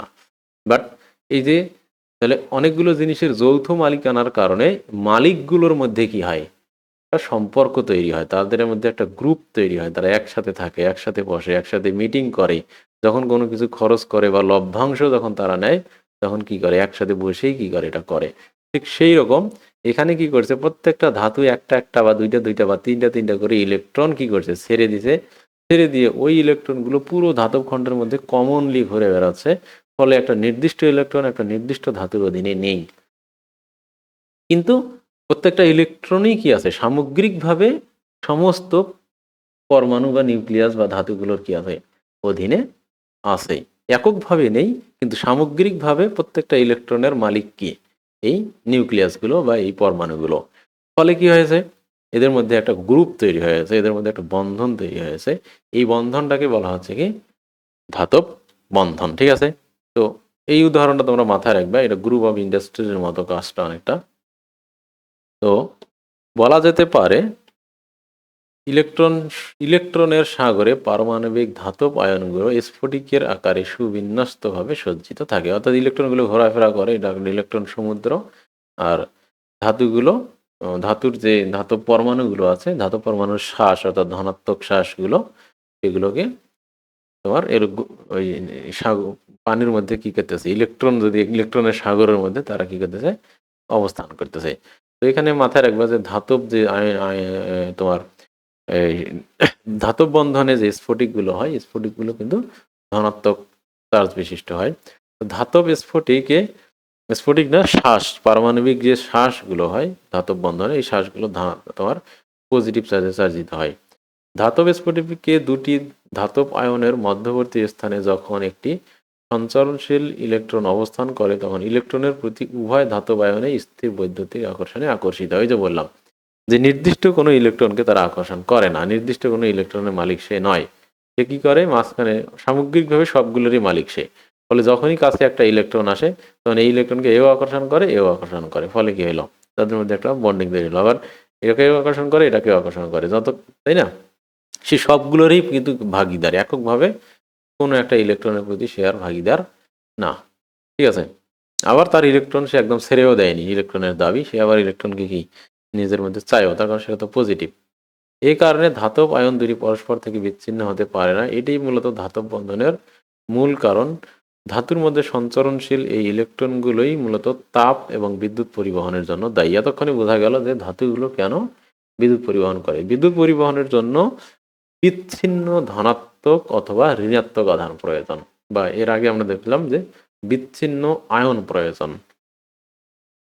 তো তো ধাতুগুলোর মধ্যে কি হচ্ছে, অটোমেটিক্যালি কি হচ্ছে, এইগুলো তৈরি হচ্ছে। অনুরূপে ধাতুর নমনীয়তা, ঘাতসহতা, ধাতব ঔজ্জ্বল্য ইত্যাদি ধর্ম সঞ্চরণশীল ইলেকট্রনের কারণেই হয়। এই ইলেকট্রনের কারণে এগুলো কি হয়, নমনীয় হয়, ঘাতসহ হয়। অর্থাৎ তারা ঘাতসহ মানে কি, তারা প্রেসার নিতে পারে অনেক বেশি। তারপর যে ধাতব ঔজ্জ্বল্য, তারা উজ্জ্বল, জল জল করে, আলো পড়লেই চকচক করে বা ঘষলে চকচক করে, এরকম। তো এর পরের বৈশিষ্ট্য হচ্ছে যে ধাতুর বিদ্যুৎ পরিবাহিতা। ধাতুর বিদ্যুৎ পরিবাহিতা তোমরা অলরেডি দেখেছো যে সকল ধাতুই বিদ্যুৎ সুপরিবাহী। ধাতুর স্ফটিকে মুক্তভাবে বিচরণশীল ইলেকট্রনগুলো বিদ্যুৎ পরিবহনের কাজটি করে। এই ধাতব খণ্ডের একটি ধাতব খণ্ডের দুটি প্রান্তের মধ্যে ব্যাটারির ধনাত্মক এবং ঋণাত্মক প্রান্ত সংযুক্ত করলে ইলেকট্রনগুলো ঋণাত্মক প্রান্ত হতে ধনাত্মক প্রান্তের দিকে প্রবাহিত হবে, অর্থাৎ ধনাত্মক প্রান্ত থেকে ঋণাত্মক প্রান্তের দিকে সঞ্চরণশীল ইলেকট্রনের প্রবাহই হচ্ছে বিদ্যুৎ প্রবাহ। এটা না, আসলে উল্টা কথা, যে ধনাত্মক ঋণাত্মক প্রান্ত হতে ধনাত্মক প্রান্তের দিকে সঞ্চরণশীল ইলেকট্রনের প্রবাহটাই হচ্ছে বিদ্যুৎ প্রবাহ। তো সাধারণত ইলেকট্রনের প্রবাহ যেদিকে, বিদ্যুৎ প্রবাহ তার উল্টা দিকে মনে করা হয়। তো এটা কাল্পনিক ধরে নেওয়া আর কি। মেনলি ইলেকট্রনের প্রবাহ ঋণাত্মক থেকে ধনাত্মক দিকে যাওয়াটাই হচ্ছে বিদ্যুৎ প্রবাহ। আসলে ধনাত্মক থেকে ঋণাত্মকের দিকে কিছুই যায় না, তারপরও বলা হয় ধনাত্মক থেকে ঋণাত্মকের দিকে বিদ্যুৎ প্রবাহিত হচ্ছে। সঞ্চরণশীল ইলেকট্রন না থাকলে বিদ্যুৎ প্রবাহিত হতো না। তাহলে কি হতো না, যদি এই ইলেকট্রনগুলো না থাকতো তাহলে ধাতুর মধ্যে দিয়ে বিদ্যুৎ প্রবাহিত হতো না। তাহলে ধাতুর মধ্যে বিদ্যুৎ প্রবাহিত হওয়ার পিছনের ওয়ান অ্যান্ড অনলি রিজনটাই হচ্ছে ধাতব বন্ধনের প্রকৃতি। ধাতব বন্ধনের কি প্রকৃতি, যেরকম ভাবে আয়নিক যৌগগুলোর মধ্যে সাধারণ অবস্থায় বিদ্যুৎ পরিবহন না হওয়া এবং দ্রবীভূত অবস্থায় বিদ্যুৎ পরিবহন হওয়ার পেছনেও কিন্তু দায়ী হচ্ছে তাদের বন্ধন গঠনের প্রকৃতি। ঠিক আছে? একইভাবে বিদ্যুতের তাপ পরিবাহিতাকেও আমরা কি করতে পারবো, ব্যাখ্যা করতে পারবো। এক খণ্ড ধাতব পাতের মধ্যে ধাতব পাতের এক প্রান্তকে আগুনের উপর রেখে উত্তপ্ত করলে দেখতে পাবে অপর প্রান্তটি বেশ তাড়াতাড়ি গরম হতে শুরু করেছে। এর অর্থ ধাতুগুলো তাপ পরিবাহিতাও প্রদর্শন করে। এর কারণও সঞ্চরণশীল ইলেকট্রন। তাপ প্রদানের সাথে সাথে সঞ্চরণশীল ইলেকট্রনগুলো শক্তি গ্রহণ করে, তাদের গতিবেগ বেড়ে যায় এবং ইলেকট্রনগুলো অধিক তাপমাত্রার প্রান্ত থেকে কম তাপমাত্রার প্রান্তের দিকে স্থানান্তরিত হয়। ফলে ধাতুতে এক প্রান্ত থেকে অপর প্রান্তে তাপের পরিবহন ঘটে। অর্থাৎ এটাকে বলা হয় পরিচলন পদ্ধতি। তো পরিচলন পদ্ধতিতে কি করে, এরা তাপ এক প্রান্ত থেকে আরেক প্রান্ত নিয়ে যায়। আমরা পানির ক্ষেত্রে পরিচালন পদ্ধতি পড়েছি কিরকম, যে পানির যখন একটা পাত্র থাকে, এখানে যদি আমরা কি করি, তাপ প্রয়োগ করি, তাহলে এখানকার যে অণুটি আছে সে কি করে, উত্তপ্ত হয়ে উপরে চলে যায়, আর উপরে ঠান্ডাটা এখানে আসে। একইভাবে ধাতুর মধ্যেও কি হয়, ধাতুতে যেহেতু ইলেকট্রনগুলো কি করতে পারে, তোমার নড়াচড়া করতে পারে, এই জন্য ধাতুর যখন আমরা কি করি, এক প্রান্তে তাপ প্রয়োগ করি, এখানে যদি আমরা তাপ দেই তাহলে এখানকার যে ইলেকট্রনটা আছে সেটা উত্তপ্ত হয়, উত্তপ্ত হয়ে তার গতিবেগ বেড়ে যায়, সে বেশি ছোটাছুটি করে, ফলে ছুটতে ছুটতে এই দিকে যায়, ফলে এই দিকে ঠান্ডাগুলো আবার অনেক সময় এখানে আসে, তখন এটা কি হয়, এখানে এই ইলেকট্রনটা উত্তপ্ত হয়ে আরো ছোটাছুটি করে, এরকম তাদের মধ্যে ছোটাছুটি বেড়ে যায়, বাড়তে বাড়তে এরকম করে এক জায়গায় তাপ দিলেও এই উত্তপ্ত ইলেকট্রনগুলো পুরো পদার্থেই কি হয়, ছড়িয়ে যায়। ফলে পুরো পদার্থে একটা সময় ইউনিফর্মলি কি হয়, তোমার ইয়ে হয়, উত্তপ্ত হয়ে যায়। বুঝতে পারছো? তাহলে এটা এই পদ্ধতিটাকে বলা হয় পরিচলন পদ্ধতি। আবার পরিবহন পদ্ধতিও এখানে কিছুটা কাজ করে, সেটা আমরা একটু পর দেখতেছি। তো তাহলে তোমরা অনেকে মনে করতে পারো না তাহলে পরিবহন পদ্ধতিটা কিভাবে কাজ করে এখানে। তাহলে পরিবহন পদ্ধতিও এখানে কি করে কাজ করে, সেটা কাজ করার মেকানিজমটা হচ্ছে পরিবহন আমাদের তার আগে পরিবহনটা বুঝতে হবে। তো পরিচলন বুঝলাম, পরিচলন মানে হচ্ছে একটা একটা কণা কি করবে, নিজে উত্তপ্ত হয়ে সে অন্য জায়গায় যাবে, গিয়ে সেই জায়গাটাকে উত্তপ্ত করবে। আর পরিবহন হচ্ছে যে কোনো একটা পদার্থের কণাগুলো কি করবে, এইখানে উত্তপ্ত হবে, উত্তপ্ত হওয়ার পর এই কণাটা উত্তপ্ত হবে, সে কি করবে, সে নিজে স্থানান্তরিত না হয়ে পাশের কণাটাকে উত্তপ্ত করবে, তার পাশের কণাটাকে সে উত্তপ্ত করবে, তার পাশের কণাটাকে সে উত্তপ্ত করবে, তার পাশের কণাটাকে সে উত্তপ্ত করবে, এমনই কি করে অর্থাৎ পাশে এইভাবে পাশেও হবে। তাহলে কণাগুলো এক জায়গা থেকে আরেক জায়গায় না গিয়ে কি হবে, শুধুমাত্র তাপ তাপ আদান প্রদান করবে, একজনকে আরেকজন শুধু তাপ ট্রান্সফার করবে, কিন্তু নিজে নড়াচড়া করবে না, একটা তরঙ্গের মতো। এইটাকে বলা হয় পরিবহন পদ্ধতি। তো ধাতুর ক্ষেত্রে এখানে এরা যেটা বলছে সেটা পরিচালনের সাথে মিলতেছে, বাট ধাতুর ক্ষেত্রে পরিবহনটাও কি হয়, কাজে দেয়। ধাতুর ক্ষেত্রে পরিবহনটাও কাজে দেয়। ইলেকট্রনগুলো যেরকম ছোটাছুটি করে পরিচালন পদ্ধতিতে উত্তপ্ত করে, একইভাবে যে শ্বাসগুলো আছে পারমাণবিক, যে এই যে শ্বাসগুলো আছে, এও কিন্তু উত্তপ্ত হয়, এ উত্তপ্ত হয়ে পাশেরটাকে দেয়। শ্বাসগুলো কিন্তু নড়াচড়া করতে পারে না, একে এ উত্তপ্ত করে একে দেয়, এ উত্তপ্ত করে একে দেয়, এ উত্তপ্ত করে একে দেয়, এইভাবে গিয়ে তাপ ট্রান্সফার হয়। যদি এই দিকে আমরা তাপ দেই, নিচ থেকে যদি তাপ দেয়, তাহলে একে দেয়, একে দেয়, এমনি দেয়। ঠিক আছে? তাহলে এখানে ইলেকট্রনগুলোর যে তাপ পরিবহনের পদ্ধতি সেটা হচ্ছে পরিচলন, আর শ্বাসগুলোর যে তাপ পরিবহনের পদ্ধতি সেটা হচ্ছে পরিবহন। ঠিক আছে? তো এই জন্যই আমরা বলতে পারি যে ধাতুর মধ্যে পরিচলন এবং পরিবহন দুটিই হয়। তরলের মধ্যেও এটা হয়, মানে মেনলি পরিচলন যেখানে হয়, পরিবহনও সেখানে অটোমেটিক্যালি হয়। ঠিক আছে? সাধারণত এই জন্য বলা হয় যে কঠিন পদার্থগুলোতে পরিবহন পদ্ধতিতে তাপ প্রয়োগ, তাপ ট্রান্সফার হয়। কেন? যেগুলো আবার ধাতু না, অধাতু, এগুলো যদিও তাপ পরিবহন খুব কম করে, তারপরও এক জায়গায় তাপ দিলে অন্য জায়গায় কি হয়, উত্তপ্ত একটু হলেও হয়, সময় লাগে, তারপরও হয়। এগুলো পরিবহন পদ্ধতি হয়। এই জন্য পরিবহনের চেয়ে পরিচালনটা কি অনেক দ্রুততর একটা পদ্ধতি। যাই হোক, পরিবহন পরিচালন নিয়ে এখানে আলোচনা না করি। আর এখন আমরা চলে আসি এই অধ্যায়ের যে অনুশীলনীতে যে প্রশ্নগুলো আছে, এই প্রশ্নগুলো নিয়ে এখন আমরা আলোচনা করব। সেটা হচ্ছে যে আকর্ষণ বলের মাধ্যমে অণুতে পরমাণু সমূহ যুক্ত থাকে তাকে কি বলে? অণুতে পরমাণুগুলো যুক্ত থাকে, সেটা কি হয়, সেগুলো হচ্ছে রাসায়নিক বন্ধন। সেটা হচ্ছে কি রাসায়নিক বন্ধন। এখন তোমরা বলতে পারো না এগুলো তো কি চরিত্রাত্মকতা, ভ্যান্ডারওয়ালস বল কিন্তু আমি বলছি যে সমযোজী বন্ধনে অণু থেকে অণু টু অণু থেকে অণুর মধ্যে আকর্ষণ বলটাই হচ্ছে কি ভ্যান্ডারওয়ালস বল। দুইটি পরমাণুর মধ্যে যে আকর্ষণ বল তৈরি হয় সেটা কিন্তু ইলেকট্রন আদান প্রদানের, ইলেকট্রন শেয়ারের মাধ্যমে তাদের একটা কমন ইন্টারেস্টের বেসিসে একটা বন্ধন তৈরি হয়, সেটাকে ভ্যান্ডারওয়ালস বল বলা হচ্ছে না। ভ্যান্ডারওয়ালস বল বরং বলা হয় সমযোজী বন্ধনে তৈরিকৃত দুটি অণু তাদের মধ্যে একটা আকর্ষণ ফিল করে, যেহেতু তারা একইভাবে তৈরি হয়েছে, এটাকেই বলা হচ্ছে ভ্যান্ডারওয়ালস বল। এবং এটার কি কারণ, এটার কারণ অজানা। আচ্ছা দেখো, তো নিচের কোন যৌগটি গঠনকালে প্রতিটি পরমাণুই নিয়নের ইলেকট্রন বিন্যাস অর্জন করে? কোন যৌগটি গঠনকালে প্রত্যেকটাই কি করে, নিয়নের ইলেকট্রন বিন্যাস অর্জন করে। তখন আমরা সাধারণত জানি, তো নিয়ন যদি হয়, নিয়নের হচ্ছে 10, সাধারণত নিয়নের চেয়ে কম ধাতু, নিয়নের চেয়ে, আচ্ছা ভালো করে বুঝো যে ধাতুগুলো সাধারণত ইলেকট্রন কি করে, ত্যাগ করে। তার মানে কোনো একটা ধাতুকে যদি নিয়নের মতো হইতে হয়, তাহলে তার পারমাণবিক সংখ্যা নিয়নের চেয়ে বেশি হইতে হবে, তাহলে সে ত্যাগ করে নিয়নের মতো হইতে পারবে। আবার কোনো অধাতুকে যদি নিয়নের মতো হইতে হয়, তাহলে তার পারমাণবিক সংখ্যা নিয়নের চেয়ে কি হইতে হবে, অবশ্যই কম হতে হবে। তার কারণ অধাতু ইলেকট্রন গ্রহণ করবে, তাহলে গ্রহণ করে 10 হইতে হবে। তার মানে আমরা বুঝলাম যে নিয়নের মতো হইতে হলে ধাতুটা হইতে হবে নিয়নের চেয়ে একটুখানি 1-2 বেশি। এটা 10 আছে, তাহলে ধাতুটা হয় 11 হবে অথবা 12 হবে।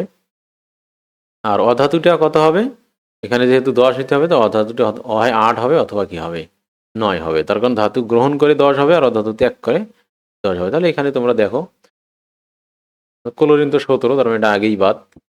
পটাশিয়াম কত, 19, তাহলে এটাও বাদ। তার কারণ ধাতুটাকে হইতে হবে কি 10 অথবা 11।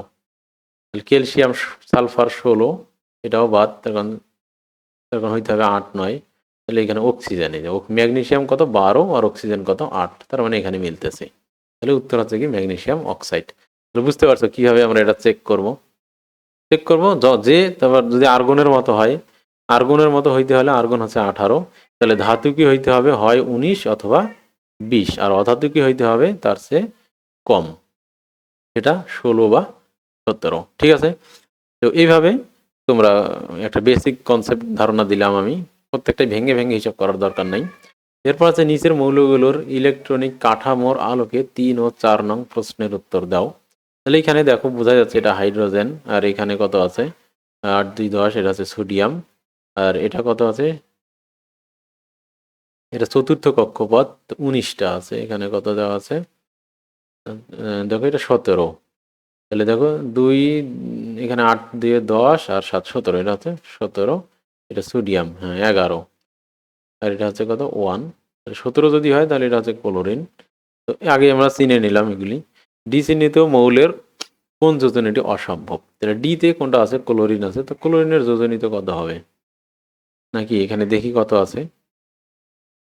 তাহলে এখানে 8 আর দিয়ে 10 11 12 13 14 15 16 17, তাহলে কোন যোজনীটি হবে না। ঠিক আছে, তাহলে ক্লোরিনের যোজনী কোনটি হবে না চিন্তা ভাবনা করো, ক্লোরিনের যোজনী অসম্ভব, তাহলে এখানে হবে উত্তর 4। ক্লোরিনের 4 যোজনী সাধারণত কখনো দেখা যায় না, আমরা জেনারেলি জানি যে ক্লোরিনের যোজনী কত 1, ক্লোরিনের যোজনী কত 1, কিন্তু কিছু কিছু ক্ষেত্রে ক্লোরিনের যোজনী 1 হয়, 3 হয়, 5 হয়, 7 হয়, এই পর্যন্ত ক্লোরিনের যোজনী হয়। 2ও হয় না, 4ও হয় না, কিন্তু কখনো কখনো অতিরিক্ত আর ব্যতিক্রমের কারণে অনেক সময় 2 পসিবল হলেও 4 কখনোই সম্ভব হয় না। ঠিক আছে, তো আমি জানি না এই কোশ্চেনটা কেন এখানে দিয়েছে।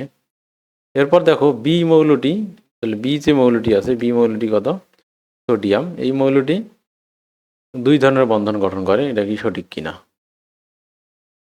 তাহলে সঠিক, একটা হচ্ছে সে আয়নিক বন্ধন গঠন করে, আর একটা কি ধাতব বন্ধন গঠন করে। মূলত সব পরমাণু 2 ধরনের বন্ধন গঠন করে, ধাতুগুলো আয়নিক এবং ধাতব বন্ধন গঠন করে, এবং অধাতুগুলো সমযোজী এবং শুধু আয়নিক সমযোজী বন্ধন গঠন করে এবং আয়নিক বন্ধন গঠন করে।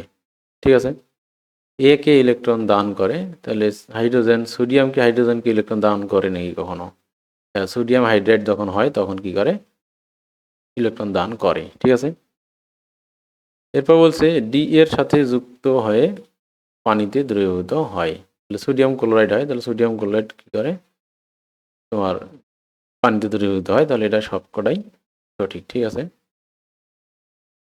এরপর হচ্ছে নিচের কোনটি অ্যালুমিনিয়াম সালফেটের সংকেত, অ্যালুমিনিয়াম সালফেট, তাহলে এখানে দেখবা যে অ্যালুমিনিয়ামের সাধারণত তোমার সংকেত তৈরি গঠনের সময় আমরা এদের কি করি যোজনীগুলোকে এক্সচেঞ্জ করি। তাহলে অ্যালুমিনিয়ামের যোজনী হচ্ছে কি 3, অর্থাৎ শেষ কক্ষপথে 3টা ইলেকট্রন আছে, আর সালফেটের যোজনী তোমরা এটা মাথায় রাখতে হবে, যৌগমূলক, এর যোজনী হচ্ছে আয়ন সংখ্যা -2, মানে 2 আর কি সহজভাবে। তাহলে যদি এরকম হয় তাহলে কেমন হবে, এর যোজনী আসবে এর কাছে আর ওর যোজনী যাবে ওর কাছে। ঠিক আছে, এবং এই যোজনী দুইটাকে একই সংখ্যা দিয়ে ভাগ করা যায় না, এই জন্য এটাকে কি করা যাচ্ছে না আর ফার্দার তোমার ছোট করা যাচ্ছে না, তাহলে এখানে হয়ে যাচ্ছে তোমার উত্তর কোনটা ক। ঠিক আছে, যেমন ক্যালসিয়াম সালফেটের ক্ষেত্রে যদি আমরা বলি তাহলে এরও 2 এরও 2, ঠিক আছে, তাহলে এখানে 2 2 কি করা যায় কেটে দেওয়া যায়, 2 2 কেটে দেওয়া যায়, সো শুধু ক্যালসিয়াম সালফেট হবে সেক্ষেত্রে, সেক্ষেত্রে কি হবে শুধুমাত্রই ক্যালসিয়াম সালফেট হবে। আচ্ছা, এরপর দেখো ক্যালসিয়াম অক্সাইড কি ধরনের যৌগ, ক্যালসিয়াম অক্সাইড এটা আয়নিক যৌগ, তার কারণ ক্যালসিয়াম কি করে ইলেকট্রন দিয়ে দিবে আর অক্সিজেন ইলেকট্রন নিয়ে, একটা ধাতু আর একটা অধাতু, ধাতু এবং অধাতু মিলে আয়নিক যৌগ তৈরি হয়, এবং একইভাবে এটা ডেফিনেটলি পোলারও, তাহলে দুইটাই উত্তর, পোলার যৌগ অবশ্যই হবে, তার মানে কিন্তু এটা কি আয়নিকটাও আগে আয়নিক তারপর তো পোলার। ঠিক আছে, এরপর হচ্ছে কোন যৌগটি জলীয় দ্রবণে বিদ্যুৎ পরিবহন করে না, জলীয় দ্রবণে বিদ্যুৎ পরিবহন করে না তোমার যেগুলো অপোলার সমযোজী যৌগ, অপোলার সমযোজী যৌগ, এগুলো সবই তোমার পোলার যৌগ, এগুলো তোমার আয়নিক যৌগ, তাহলে সেক্ষেত্রে উত্তর হচ্ছে কোনটা শুধুমাত্র গ্লুকোজটাই বাকি থাকতেছে, এটা একটা সমযোজী যৌগ এবং এটা অপোলার। ঠিক আছে, পোলার সমযোজী যৌগগুলোর শেষে সাধারণত এরকম OH থাকে, যেগুলো অ্যালকোহল, আরও থাকতে পারে। এরপর দেখো এখানে আমরা যে সৃজনশীল প্রশ্নটা দেখতেছি সেটা হচ্ছে যে এক্স ও ওয়াই প্রতীকী অর্থে, এটা কোনো মৌলের প্রতীক নয়, কিন্তু এই দুইটা প্রতীক কত হবে সেটা আমরা সহজে বের করতে পারবো গুনে গুনে। তাহলে এখানে দুইটা আছে, 2 2 4টা 5 6 7 8, তাহলে এটা অক্সিজেন। আর এইখানে দেখো কয়টা আছে, 8 2 12, 10 2 12, এটা ম্যাগনেসিয়াম। তাহলে আমরা কি করলাম, এটা খুঁজে বের করেই ফেললাম। এটা 12 যেহেতু আছে, এখানে কয়টা, 12টা ইলেকট্রন আছে। তাহলে ম্যাগনেসিয়াম এটা কত, 8টা ইলেকট্রন আছে, তার মানে এটা অক্সিজেন। আচ্ছা যাই হোক, সমযোজী বন্ধন কাকে বলে এটা বইয়ে আছে, তোমরা দেখে নিও। আমরা এটা করলাম যে যে বন্ধনে কি হয়, ইলেকট্রন, দুইটি অধাতু নিজেদের মধ্যে ইলেকট্রন শেয়ার করার মাধ্যমে একটা বন্ধন গঠন করে, সেটা হচ্ছে সমযোজী বন্ধন। সোডিয়াম এবং সোডিয়াম আয়নের আকারের ভিন্নতা দেখা যায় কেন? সোডিয়াম এবং সোডিয়াম আয়নের কোনটির আকার ছোট হবে? দেখো সোডিয়ামের আকার, এটা খুব ইজি। সোডিয়াম যখন হবে, তাহলে সোডিয়ামের একটা কক্ষপথে 2টা ইলেকট্রন থাকবে, তারপরের কক্ষপথে 8টা ইলেকট্রন থাকবে, তারপরের কক্ষপথে কি থাকবে, 1টা ইলেকট্রন থাকবে। এটা হচ্ছে সোডিয়াম। আর যখন সোডিয়াম আয়ন তৈরি হবে, তার মানে কি করছে সে, শেষ কক্ষপথের 1টা ইলেকট্রন ছিল ওইটাই ত্যাগ করে ফেলছে, তার মানে শেষ কক্ষপথ বলে আর কিছু নাই তার। অর্থাৎ তার তৃতীয় কক্ষপথটা কি হয়ে গেছে, উধাও হয়ে গেছে, থাকছে শুধু দ্বিতীয় কক্ষপথ। অর্থাৎ তার যে এই যে লাস্ট যে কক্ষপথটা সেটা কি হয়ে গেছে, নাই হয়ে গেছে, এটা আর নাই। তাহলে স্বাভাবিকভাবেই সে কি হয়ে যাবে, আগের চেয়ে ছোট হয়ে যাবে। স্বাভাবিকভাবেই সে কি হবে, আগের চেয়ে ছোট হবে। অর্থাৎ একটা কক্ষপথে তার কি হয়ে গেছে, গায়েব হয়ে গেছে। এই জন্য কোনো একটা ধাতু যখন আয়নে পরিণত হয় তখন তার আকার কি হয়, ছোট হয়, এবং একটা কক্ষপথ কি হয়, তার কমে যায়। ঠিক আছে। আর উল্টা হবে, একটা অধাতুর ক্ষেত্রে আকার ছোট হয় যদিও যখন সে আয়নে পরিণত হয়। যেহেতু কোশ্চেনটা আসলো আমি বুঝাই দিই। একইভাবে ক্লোরিন থেকে যখন ক্লোরাইড আয়ন তৈরি হবে তখন আকার বাড়বে নাকি কমবে? ঠিক আছে। অথবা ফ্লোরিন থেকে যখন ফ্লোরাইড হবে তখন আকার বাড়বে নাকি কমবে? আমরা দেখলাম যে ধাতুগুলো যখন আয়নে পরিণত হচ্ছে আকার ছোট আছে, তখন একটা কক্ষপথই তার গায়েব হয়ে যাচ্ছে। এখন এটা দেখি ফ্লোরিনের ক্ষেত্রে দেখি, তাহলে আঁকতে সুবিধা হবে। ফ্লোরিন এবং ফ্লোরাইড, তাহলে ফ্লোরিনের ক্ষেত্রে কি থাকবে, প্রথমে 2টা ইলেকট্রন, তারপর থাকবে কয়টা, 7টা ইলেকট্রন, 1 2 3 4 5 6 7টা ইলেকট্রন। ঠিক আছে। আর এখানে কয়টা ইয়ে আছে তোমার, এখানে তোমার ফ্লোরিনের ক্ষেত্রে প্রোটনও আছে কয়টা, 7টা। প্রোটন আছে 9টা প্রোটন। ঠিক আছে। এই 9টা প্রোটন বাইরের কি 7টা ইলেকট্রন, আর মাঝখানে এখানে 2টা ইলেকট্রন আছে, এদেরকে আকর্ষণ করতেছে।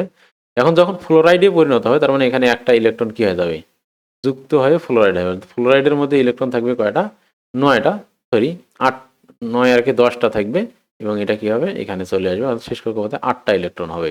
ঠিক আছে। এবার এই 8টা ইলেকট্রন আর নিউক্লিয়াসের মধ্যে আকর্ষণ হবে, তার মানে এবার আকর্ষণটা বেড়ে যাবে। তখন ইলেকট্রন সংখ্যা বেড়ে যাওয়ার ফলে কি হবে, নিউক্লিয়াসের সাথে আকর্ষণটা বেড়ে যাবে। মানে প্রত্যেকটাই হচ্ছে একটা রশির মতো। এখানে কি প্রত্যেকটা ইলেকট্রন এবং প্রত্যেকটা নিউক্লিয়াস, প্রত্যেকটা প্রোটন, তাহলে এক একটা এখানে প্রোটনগুলো আছে, এটা হচ্ছে নিউক্লিয়াস। সহজ ভাষায় এটা হচ্ছে নিউক্লিয়াস। এই নিউক্লিয়াসের সাথে এক একটা প্রোটন কি করে, এক একটা রশির মতো কাজ করে। এক একটা প্রোটন কি করে, এক একটা রশির মতো কাজ করে। যে রশিগুলো কোন দিকে, যে রশিগুলো টান কোন দিকে, ভিতরের দিকে, অর্থাৎ ভিতরের দিকে টানতেছে। তার মানে ইলেকট্রন এবং প্রোটনগুলোর আকর্ষণ বল, এই যে কক্ষপথ যদি একটা রাস্তা হয়, তাহলে তারা কি করতেছে, রাস্তাটাকে কন্টিনিউয়াসলি কি করতেছে, ভিতরের দিকে টানতেছে। কন্টিনিউয়াসলি কি করতেছে, তারা ভিতরের দিকে টানতেছে। আর ইলেকট্রনগুলোর গতিপথ কি করতেছে, তাদেরকে বাইরের দিকে নিয়ে যাচ্ছে। যাই হোক, ওই ব্যাখ্যায় যাচ্ছি না, ঘূর্ণন গতি কেমনে ব্যালেন্স করে। তো এইভাবে ব্যালেন্সড অবস্থায় থাকে। এখন এখানে যদি একটা করে নতুন ইলেকট্রন যুক্ত হয়, তার মানে আর একটা নতুন রশ্মি কি হলো, এখানে যুক্ত হলো, অর্থাৎ আকর্ষণ বল কি হলো, বেড়ে গেল। আর একটা ইলেকট্রন যদি যুক্ত হয়, তাহলে আর একটা নতুন রশ্মি কি হলো, অ্যাড হলো। তার মানে কি হলো, আরও কেন্দ্রের দিকে আকর্ষিত হলো। ঠিক আছে। অর্থাৎ আকার ছোট হবে। অর্থাৎ যখন একটা অধাতু যখন আয়নে পরিণত হবে তখন আকার ছোট হবে। ঠিক আছে। অধাতুগুলোর আকার এমনিতেই ধাতুগুলোর চেয়ে ছোট, এটা আয়নে পরিণত হলে আরও ছোট হয়। আর ধাতুগুলোর আকার এমনিতেই অধাতুগুলোর চেয়ে বড়, এগুলো যখন আয়নে পরিণত হয় তার আকার আরও ছোট হয়, তখন ওর একটা কক্ষপথে কি হয়ে যায়, গায়েব হয়ে যায়। তাহলে বুঝতে পারছো যে ধাতু এবং অধাতুগুলোর মধ্যে কার আকার বড়, কার আকার ছোট, এবং এগুলো যখন আয়নে পরিণত হয় তখন আকার বাড়ে না, কমে। ঠিক আছে। তাহলে এটা খ নম্বর গেল, ক নম্বর গেল। এরপর থাকলে উদ্দীপকের এক্স ওয়াই যৌগে কোন ধরনের বন্ধন বিদ্যমান, তাহলে এক্স হচ্ছে ম্যাগনেসিয়াম এবং অক্সাইড, এটা ম্যাগনেসিয়াম এবং অক্সাইডের মধ্যে একটা ধাতু একটা অধাতু, এটার মধ্যে কোন বন্ধন গঠন হবে আমরা জানি। তাহলে ম্যাগনেসিয়াম ভেঙে কি হবে, ম্যাগনেসিয়াম 2+ আয়ন পরিণত হবে এবং 2টি ইলেকট্রন সে ভেঙে যাবে, এবং অক্সিজেন কি করবে, 2টা ইলেকট্রন গ্রহণ করবে, গ্রহণ করে অক্সাইড আয়নে পরিণত হবে এবং এই দুইটা যুক্ত হয় কি হবে, ম্যাগনেসিয়াম অক্সাইড তৈরি হবে। ঠিক আছে, তো এগুলোর বিস্তারিত আমি দেখিয়েছি এগুলোকে। তো এটা আয়নিক বন্ধন, তার মানে ওয়াই এবং এক্স যোগে আয়নিক বন্ধন বিদ্যমান। তো এটার ব্যাখ্যা করবা এভাবে, এটা আমি জাস্ট বিক্রিয়াটা অর্ধ বিক্রিয়া, জারণ অর্ধ বিক্রিয়া, বিজারণ অর্ধ বিক্রিয়া লিখে দিলাম।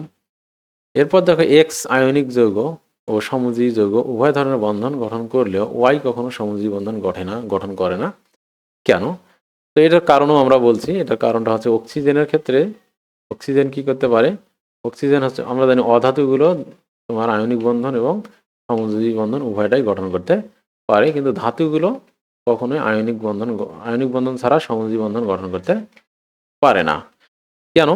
তার কারণ অক্সিজেনের শেষ কক্ষপথে কয়টা ইলেকট্রন আছে, 6টা ইলেকট্রন আছে।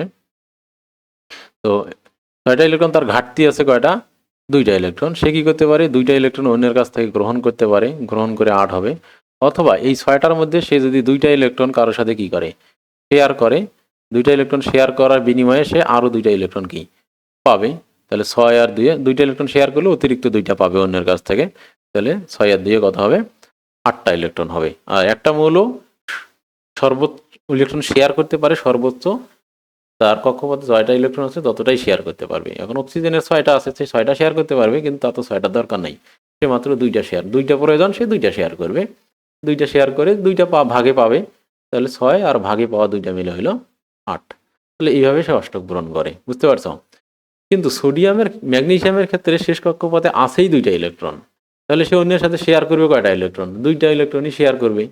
তাহলে 2টা ইলেকট্রন শেয়ার করার বিনিময়ে সে পাবে কয়টা ইলেকট্রন, 2টা পাবে। তাহলে 2টা হবে কত, 4টা। এখন 4টা দিয়ে কি স্থিতিশীলতা আসে, 4টা দিয়ে স্থিতিশীলতা আসে না। তাহলে এই 2টার সাথে যদি আর 2টা কি করে, সে আরও 2টা যদি শেয়ার করে, তাহলে শেষ কক্ষপথে হলো 4টা, 4টা দিয়ে স্থিতিশীলতা আসে না। এই জন্য সাধারণত তোমার প্রথম এবং দ্বিতীয় গ্রুপের যে মৌলগুলো আছে অর্থাৎ ধাতুগুলো আছে এবং তৃতীয় গ্রুপের কিছু মৌল ব্যতিক্রম ছাড়া এরা কি করে না, সমযোজী বন্ধন গঠন করতে পারে না। তখন সমযোজী বন্ধনে ইলেকট্রন শেয়ার করে তাদের চাহিদা পূরণ হয় না, এই জন্য তাদেরকে ইলেকট্রন কি করতে হয়, ত্যাগ করতে হয়। বুঝতে পারছো? এই জন্য ওয়াই ধাতুগুলো কখনো সমযোজী বন্ধন গঠন করে না, কিন্তু অধাতুগুলো সমযোজী বন্ধনও গঠন করে, আয়নিক বন্ধনও গঠন করে। তবে ধাতুগুলোর মধ্যে আর একটা বন্ধন কি আছে, সেটা আছে ধাতব বন্ধন তারা গঠন করে। ঠিক আছে, এরপর বলছে নিচের উদ্দীপকটি পর এবং প্রশ্নগুলোর উত্তর দাও। এটা হচ্ছে methane, sodium chloride, sodium tetrachloride, আর এটা হচ্ছে তোমার মিথানল। এটা হচ্ছে কি মিথানল, এটা হচ্ছে একটা অ্যালকোহল। ঠিক আছে, মিথানল বা মিথাইল অ্যালকোহল। সমযোজী বন্ধন কি, একই প্রশ্ন এরা পায় নাই মনে হয়। এরপর হচ্ছে পানি পোলার যৌগ কেন, ব্যাখ্যা করো। তো পানি পোলার যৌগের ক্ষেত্রে আমি বলছি যে পানিতে কি থাকে, একটা অক্সিজেন থাকে, এর সাথে 2টা হাইড্রোজেন কি করে, সমযোজী বন্ধনে আবদ্ধ থাকে। কিন্তু হাইড্রোজেনের চেয়ে অক্সিজেনের ইলেকট্রনের প্রতি আকর্ষণটা বেশি হওয়ার কারণে অক্সিজেন এইভাবে থাকার কথা, তোমার মানে ইলেকট্রনগুলো কি মাঝামাঝি থাকার কথা, কিন্তু না, অক্সিজেন কি করে, ইলেকট্রনগুলোকে নিজের দিকে কি করে, আকর্ষণ করে, টেনে নেয়। ফলে হাইড্রোজেন কি করে, হাইড্রোজেনে আংশিক ধনাত্মক সৃষ্টি হয় আর অক্সিজেনে আংশিক ঋণাত্মক প্রান্ত তৈরি হয়ে যায়। ইলেকট্রনগুলো পুরো ভোগ দখল করতে পারে না, কিন্তু নিজের দিকে অক্সিজেন কি করে, টেনে নেয়। এই কারণে সে কি হয়, আংশিক ঋণাত্মক হয়। এই জন্য কি হয়, পানি একটা পোলার যৌগ, অর্থাৎ 2টি আংশিক ধনাত্মক ঋণাত্মক পোল তৈরি হয় এবং এটাকে এইভাবে লেখা হয়। ঠিক আছে, এইভাবে লেখা হয়। তো উদ্দীপকের অনেক সময় এখানে ডেল্টা দিতে পারো। উদ্দীপকের কোন যৌগ কেলাস গঠন করে, তো কেলাস সাধারণত কি আয়নিক যৌগগুলো গঠে। ওর গঠনগুলো আমরা বলেছি যে আয়নিক যৌগের যে তোমার আধানগুলো আছে, বিপরীত যে আধানগুলো আছে, সেই বিপরীত আধানগুলো একটা কি করে, এইরকম চতুস্থলকীয় বন্ধন তৈরি করে। প্রত্যেক সাইডে একটা করে কি থাকে, বিপরীত ধর্ম বিশিষ্ট কি থাকে,